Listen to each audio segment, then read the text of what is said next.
Mana galimmi? Ma. Bu hurmat. Lekin bilib qo'y, mansab bilan tobutda egasi bo'lmaydi.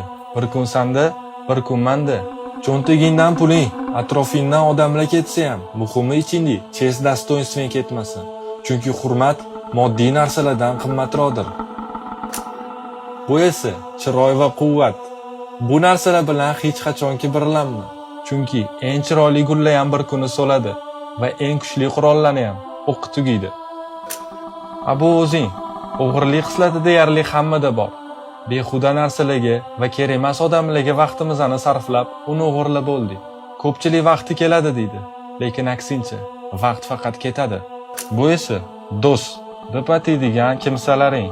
Ular senga yaxshilik qilgandek tuyuladi, lekin aslida o'z manfaatlari yo'lida foydalanadigan insonlardir. Dushmanning zarbasi aniq, lekin do'stniki kutilmaganda bo'ladi. To'g'ri. Bu bo'lsa, omad. Agar omading kelsa, shu sanab o'tgan hamma narsalaring hal. Lekin omad bu yo'q narsa. Bu shunchaki illyuziya. Hammasiga o'zimiz harakat qilishimiz kerak. Bu hayot ham o'yin. Lekin yutolmasang ham shunchaki chiroyli o'yin ko'rsin.